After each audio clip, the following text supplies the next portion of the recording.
may nag-collapse po na players after game.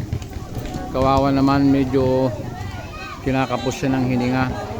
So sana maka-response agad yung medic saka ambulansya, pero binigyan na ng tricycle para may sugod na siya agad sa pinakamalapit na clinic ng doktor at may diretso na rin sa ospital.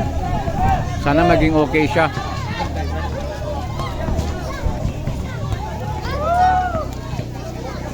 Hindi na ako lumapit para mabigyan pa siya ng hangin. Good luck, Brad. Sana makarecover ka at maging okay ka. Nagtaka na lang kami kasi okay pa naman siya kanina eh. Pero after game bigla siyang pumasok sa isang bahay at humiga.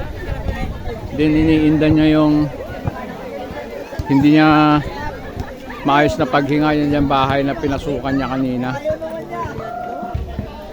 So mga guys, mga idols, pag di na okay yung pakiramdam natin, huwag natin piliting maglaro para hindi tayo humantong sa mga delikadong sitwasyon.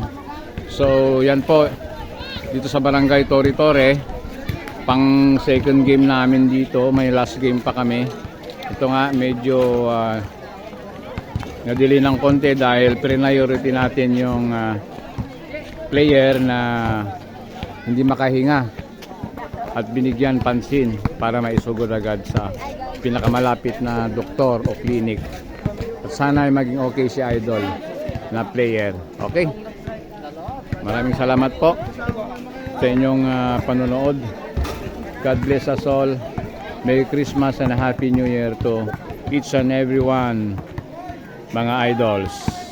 Referee Sanib, Arminio Reyes Sagon YouTube channel, Arminio Sagon Reyes TikTok account. Okay. Magandang gabi po sa inyong lahat. Bye bye. God bless us all.